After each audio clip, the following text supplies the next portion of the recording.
예, 오늘의 과학 뉴스는 예, 노벨상 철이잖아요. 네. 네, 그래서 시즌이죠. 노벨상인데 시즌이죠. 빼놓을 수가 없죠, 노벨상 뉴스를. 그래서 이제 안인선 선생님 모시고 첫 번째 노벨상은 물리학상을 발표를 하더라고요. 네. 매년 그랬나 봐요. 근데 그럼요.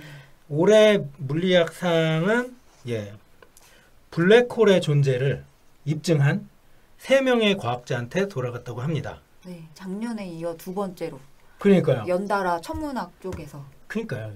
천문, 천체물리, 뭐 천문 이쪽이 네. 예, 노벨상, 노벨 물리학상은 다 먹는 것 같아요. 옛날에 한때 뭐 블루 LED에서 이제 공학적인 어떤 응용 뭐 이런 거 한번 해서 너무 막 전 되게 좋아했었는데, 네. 예, 실은 그때 제가 아는 천문학 뭐 박사님 이런 분들은 되게 막 무슨 그런 거에다 상을 주고 그러냐 뭐 이렇게 얘기하셔서 무슨 소리냐고 막 이제 펄쩍 뛰었는데 어쨌든 올해는 그래서 이제 블랙홀의 존재를 입증한 그 옥스퍼드대 로저 펜로즈 교수, 그 다음에 독일 막스 플랑크 외계물리학 연구소 소장 라인하르트 겐첼, 그리고 미국 로스앤젤레스 캘리포니아대 교수 앤드리아 게즈 교수, 이렇게 해가지고 3분. 또 재밌는 건 앤드리아 게즈 교수님은 여성분이세요. 네.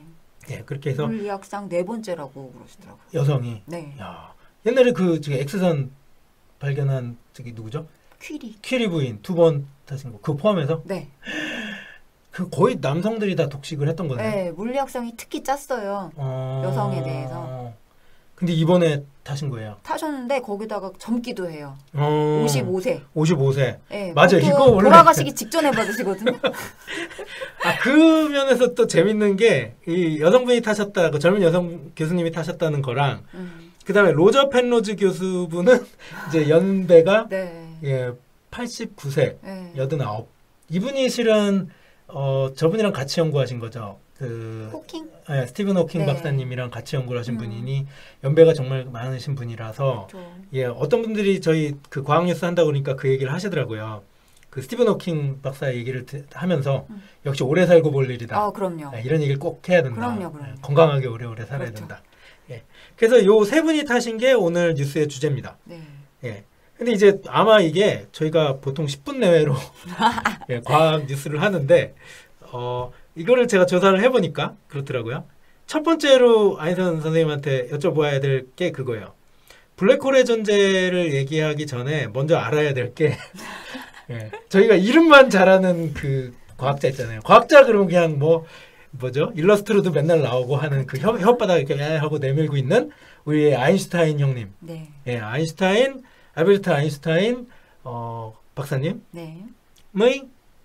일반 상대성 원리에 네. 대한 내용인 것 같아요. 네. 그래서 첫 번째로 여쭤봐야 될 게 이제 그거죠. 일반 상대성 원리를 3분 만에 이제 설명을 해주셔야 돼요. 3분 가능해요. 3분면도 나오고 그러는데 뭐 3분면 금방. 네. 3분 만에 우리 일반 상대성 원리를 네. 설명해드리겠습니다. 일단 신음부터 하고. 끙끙 이거 네. 한번 하고. 예. 네. 아인슈타인이 네. 이상한 생각들을 많이 하다가 네. 뉴턴이 그 만유인력이라고 하는 네. 그 온 세상을 설명할 수 있는 물리 법칙으로 네. 얘기했었던 그 절대 시간과 절대 공간이라는 그 개념으로부터 네. 절대적이지 않은 시간과 공간이 이렇게 커플돼 있는 그 시공간이라는 개를 생각하고 등속계에서 네. 의 시공간의 변화를 이제 생각을 해봤어요. 이게 등속계 그러면 기계공학자 입장에서는 고전물리학자 입장에서는 등속계 그러면 정말 풀기 쉬운 문제거든요. 그렇죠. 예, 그리고 시간은 항상 일정하게 흐르고 예, 등속으로 움직이는 거는 심지어 등속 움직이면은 직선 운동이잖아요. 공간도 그냥 아주 단조로운 그런 공간인데 그게 뭐가 연결이 돼 있다는 건지. 근데 이제 아인슈타인은 네. 좀 극단적인 상황들을 많이 이제 사고 실험을 해본 거죠. 그래서 네. 빛의 속도로 움직일 때 어떻게 될까? 빛의 속도. 네. 그런 극단적인 생각을 해볼 때 네. 등속계 안에서 시간도 재볼 수 있는 물리량이다라고 얘기를 한 거죠. 시간도 측정할 수 있다. 네. 그래서 시간도 빛의 속도에 가까운 그런 극단적인 상황에서는 변할 수 있고. 이게 재밌는 개념인 것 같아요. 네. 공간의 내에서의 거리를 얘기하기는 되게 쉬운데 시 공간에서의 거리라는 개념이 나왔단 말이에요. 네. 예, 그러니까 시간이라는 게 어떤 특성화된 어떤 거리를 얘기할 때 포함이 돼서 돌아가기 시작하면 예, 그러니까 시간이라는 게 되게 일정하게 흐른다라고 고전 물리학자 저 같은 사람들은 그냥 그렇게 알고 있는데 그게 아까 말씀하신 빛의 속도에 가깝게 아주 극단적인 상황이 되면 실은 시간이 꼭 그렇게 저기 멈춰져 있는 공간과 비교해서 일정하게 흐르지 않을 수도 있다는 네. 예, 그런 신축성 네. 그거를 아인슈타인이 네. 사고 실험을 통해서 네. 발견을 했다. 그랬는데, 그게 거기까지가 특수 상대성이죠. 이런 네. 등속계 운동에서의 네. 시간과 공간의 어떤 신축성을 설명한 네. 서로 연결된 또 네. 그런 내용을 설명한. 그랬다가 네. 이제 이게 너무 특수한 상황이잖아요. 그래서 그죠.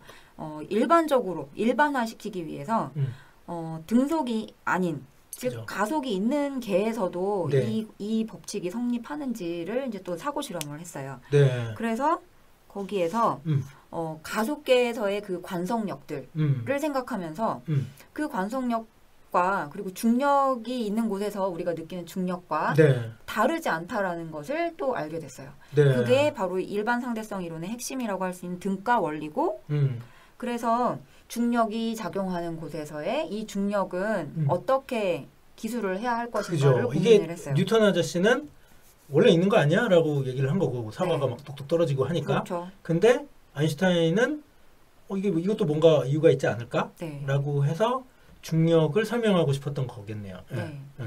그런데 그것이 관성력과 다르지 않다는 네. 거고 아까 등가 원리를 네. 통해서. 그래서 그 모든 그 가속계에서의 관성력과 중력과 이 모든 것들을 설명할 수 있는 방정식을 만들어내는데 그걸 만들어내는데 뭐가 들어가냐면 아까 말한 시공간과 그리고 물질의 분포가 들어갑니다. 아, 빠진 게 그거였네요. 시간과 공간을 이야기할 수도 있고 그렇죠. 세상 만물에는 물질이 있잖아요. 그죠? 네. 그 물질까지 다 잡아든 거예요. 네, 그래서 중력 효과를 나타내는 중력장 방정식, 아인슈타인의 중력장 방정식을 만들어내게 되는데 그 방정식을 보게 되면 되게 간단해요. 생긴 거는 네, 이게 여기다 제가 딱 띄울 거예요. 네, 생긴 건 굉장히 저도 간단한데 봤는데 뭐 별거 아니더라고요. 그런데 그냥 거기에 있는 그 문자 하나가 가지고 있는 값들이 뭐 1, 2차 미분 들어가고 뭐 난리가 납니다.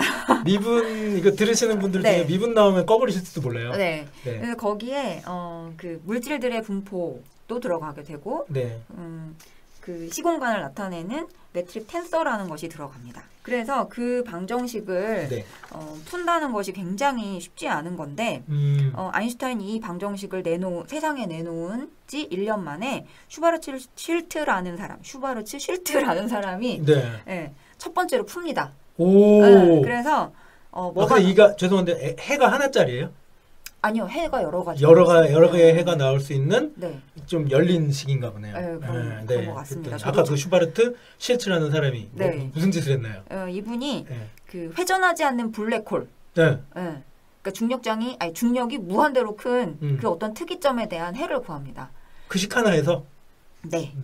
그래서 그러니까 가상의 블랙홀을 찾은 거네요. 그렇죠. 네.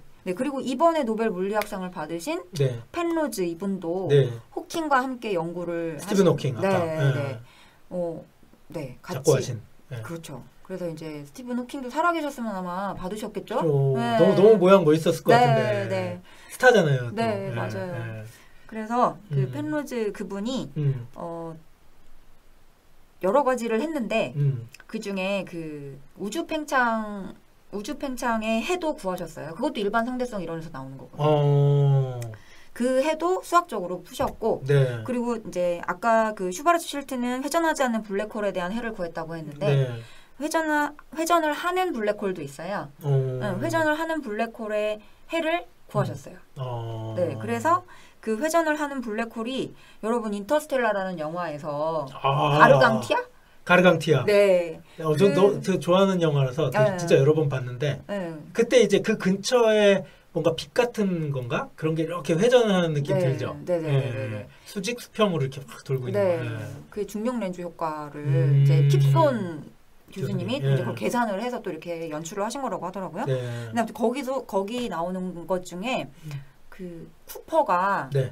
그 에너지가 부족했었나요? 그 우주선에서 그 탈출할 수 있는 에너지가 부족해서 그죠. 그래서 그 여자 주인공이 탄 우주선하고 자기 우주선을 분리시키면서 작용 반작용이 되니까. 그게 작용 반작용이 아니고 펜로즈 과정입니다. 아 그런가요? 아 죄송합니다. 네, 저 여태까지 작용 반작용인 줄 알았어요. 근데 쿠퍼도 그렇게 얘기를 했어요. 쿠퍼도 이제 일반인들이 생각하기 쉬운 걸로 개념으로 그렇게 얘기를 했는데 그게 작용 반작용하고는 좀 다른 펜로즈 과정이라고 해서 이렇게 회전하는 블랙홀 안에서는 블랙홀의 에너지를 뽑아낼 수가 있다라는 거거든요. 그것도 수학적으로 증명을 한 건데 그거를 이용해서 이제 그 여자 주인공의 우주선을 탈출시키고 자기는 이제 그쪽으로 들어갔고 오히려 블랙홀 안으로 들어갔죠. 그렇죠. 네. 네, 그렇게 멋진 그 안에 들어가면 막 도서관이 나타나고 그러는. 아 제가 너무 다 얘기해버렸나요? 네. 어쨌든 네. 아 그래서 그런 게 결국은 그 지금 펜로즈 네. 로저 펜로즈 경이 그 교수님이 이렇게 수학적으로 계산한 거를 가지고 만들어낸 어떤 영화 속에서조차 구현이 된 그런 그 회전하는 블랙홀이다. 그래서 회전하는 블랙홀을 수학적으로 계산해낸 공로가 이번에 인정돼서 상을 받으신. 그렇죠. 아 그러면 나머지 두 분은 뭔가요? 나머지 두 분은 이 두 분은 정말 대단하신 검증을 하시네 해를. 네. 이게 일반 상대성 이론 같은 거는 천문학적인 현상으로 가야 입증이 가능해요. 그 관측 과정을. 그렇죠. 아 저는 그게 되게 좋아요. 수학적으로 하는 건 솔직히 그게 뭐 거짓말인지 알게 보여요. 나머지가 이해 못 하는데. 그렇잖아요. 근데 이게 실험을 통해서 그렇다고 그러면 그런 거죠. 아, 그 나머지 두 분은 천문학적인 관측을 하신 거예요? 네. 뭘 보신 거예요? 뭘? 우리 은하 중심에 블랙홀이 있어요. 근데 그 있다는 거를 관측을 해서 보여주신 거예요. 블랙홀이 있으면 그 주변에 만약에 가까이 어떤 별이 있다면 얘의 강한 중력 때문에 얘 운동 궤도가 운동 궤도가 정해지겠죠. 빨려 들어가든지 공전할 수도 있고 아니면 빠르게 이렇게 돌든지 그렇게 할 텐데 그 굉장히 빠르게 도는 별을 발견을 했어요. 근데 그 빠르게 도는 별이 도는 궤도가 어느 정도냐면 우리 태양계에서 해왕성까지의 궤도가 지구와 태양 사이 거리 한 30배 정도 되거든요. 그런데 그 아까 말씀드린 그 우리 은하 중심에 있는 블랙홀에 가장 가까이 갔을 때 지점이 그 해왕성까지의 거리의 한 4배 정도 되는. 꽤 긴 거리네요. 굉장히 먼 지점인데 그 지점이 가장 가까운 지점이에요. 여러분 그 타원계도 보시면 가까운 지점이 있고 먼 지점이 있잖아요. 그렇게 도는데 가까운 지점에서는 빨리 돌아야 얘가 탈출할 수 있겠죠. 그죠. 그렇게 탈출하고 빨리 도는 거를 빨리 도는 걸 관측을 했어요. 이미지 관측을 했어요. 이미지 관측을. 그러면 그 궤도의 그 궤도를 잘 측정해내면 그 가운데에 있는 그 블랙홀의 어떤 질량, 그죠? 그 온갖 물리량들을 계산해낼 수 있겠죠. 역산해낼 수 있겠죠, 그죠? 그러니까 결국은 되게 좁은 공간, 아까 그 스케일을 얘기하셔서 태양계보다 훨씬 크지만, 그 되게 좁은 공간에 질량이 되게 밀도 있게 들어가 있기 때문에 그 주변을 두는 큰 태양이, 그러니까 큰 별이 빠르게 이 근처를 회전하면서 탈출해 나갔다가 또 다시 끌려서 들어왔다가 막 이런 것들을 한 이틀 관측하시면 나오는. 그게 그 게즈라는 분이 아까 여성 대학원 때부터 이제 그 관측을 이제 하셨어요. 대학원 때부터. 지금 이제 55세에 노벨 물리학상을 타셨는데 50세 때 대학원을 시작하신 거 아니에요? 대학원 때부터 이제 그 중심에 있는 그런 별들의 운동학에 대해서 공부를 하셨고 그리고 지금 이제 발표하신 논문이 16년도에 논문이 나왔는데 그 논문에 들어간 관측 데이터는 15년간의 데이터가 들어가 있어요. 그래서 끈질기게. 그렇죠. 끈질기고 그리고 또 그 부분이 잘 안 보여요. 여러분 그 은하수에서 그 까만 먼지띠도 있고 막 그리고 그 중심에 별도 빽빽하고. 그럼 어떻게 찾은 거예요? 그 관측 당한 별은 알까요? 내가 관심 받고 있었다는 거를. 그러게요. 행복해야 되는데 그 먼 거리에서. 그래서 그 게즈 교수님이 활용했던 망원경은 하와이에 있는데 10m짜리 렌즈로 된 그 망원경. 반사망원경. 네, 반사망원경을 활용을 했고, 그리고 그 망원경 15년 사이에 관측 기술이 점점 발전을 했어요. 그래서 네. 적외선으로 이제 그 먼지 사이를 뚫고 중심에 있는 별을 관측을 하는데, 그러려면 또 이제 우리 지구상에서 하니까 지구 대기의 효과를 또 이겨내야 돼, 극복해야 되는 거죠. 또 보정해야 될 네, 그걸 보정하는 기술이 15년 사이에 굉장히 발전을 했어요. 그 적응 광학계라고 하는데 네, 그게 또 이제 발전을 해서 더 정확한 이미징이 가능했다고 합니다. 그래서 그런 이미징 그 관측 장비를 개발하는데 또 이제 그 라인하르트 겐첼 교수님이 또 그런 쪽에서 기여하신 바가 크다고 하세요. 이 두 분은 근데 뭐 독일과 미국에서 각자가 연구를 하셨잖아요. 네. 그러면 서로 독립적으로 하신 건가요? 독립적인 것 같아요. 네. 하지만 서로의 어떤 연구 성과 같은 걸 추구했기 때문에 그렇죠, 네. 연구 성과들이 아까 얘기하신 뭐 기술적으로 뭔가를 극복해내고 네. 그런 것들이 서로 이렇게 상호적으로 네, 맞아요. 영향을 줘가면서 네, 네. 연구를 했다 이런 거겠네요. 네, 그 독일에서는 칠레에 있는 VLT라는 망원경을 활용을 했고 네. 사용한 망원경은 달라요. 하지만 이제 같은 방식으로 같은 대상을 계속 이렇게 관측. 같은 별을 관측했어요? 네. 아까 얘기하신 되게 빠르게 돈다는 근처에 가면 빠르게 돌고 벗어나는 그런. 그게 궁수자리 여러분 아실 텐데 궁수자리 탄생 별자리잖아요. 그 궁수자리가 이제 우리 은하의 중심 방향에 있어요. 궁수자리에 그 강한 전파원이 있었어요. 그 우리 작년에 블랙홀을 라디오 관측으로 이제 이미징을 했었는데 멋있는 사진 있었잖아요. 네, 그것처럼 강한 전파원을 내는 그 천체가 궁수자리에 있는데 그 근처에 있는 별들의 운동을 이제 이미징한 거거든요. 관측을 네. 시각적으로 관측을 했는데 네. 그 중에 하나가 네. 유독 그런 식으로. 그 중에 하나가 그렇고 나머지들도 이제 그 주변에서 하고 그래도 있는데 관찰하기 좋은 걸 찾아냈겠죠. 그렇죠. 네. 그래서 결국은 요 세 분 뭐 얘기하자면 아까 로저 펜로즈 교수님은 이제 실제 눈으로 그걸 관측하지는 않았지만 아까 아인슈타인이 남긴 단순한 그 식, 중력장 분정식. 단순한 한 줄짜리 식. 네. 고작 그거를 해를 내셔서 아무튼 근데 거의 못 푼 사람들이 거의 못 풀던 그 식에서 회전하는 그 블랙홀의 존재를 예측해냈고 해를 구해서 나머지 두 교수님은 그거를 실제 우리 은하의 중심부 쪽을 회전하고 있는 하나의 별을 열심히 관측을 10년이 넘게 수십 년 동안 관측을 해서 그게 진짜 그 중심부에 블랙홀이 존재한다는 거를 검증해낸 그러니까 입증해낸 그런 공로로 올해 노벨상을 타신 거네요. 그렇죠. 그러니까 노벨상을 타려면 되게 꾸준해야겠네요. 뭔가를 하나를 아이디어를 냈으면 그래야 뭐 80세 넘어서 받을 수 있든지 또 운 좋으면 젊을 때 탈 수도 있고 젊어도 55세. 네. 알겠습니다. 오늘 되게 이거 진짜 어려운 거였어서 저희가 진짜 힘들게 설명을 잘 했네요. 어쨌든 오늘 나와주셔서 감사합니다. 네, 감사합니다. 충격받으시고 다음부터 안 나오지 마시고. 그리고 들어주셔서 감사합니다. 감사합니다. 감사합니다.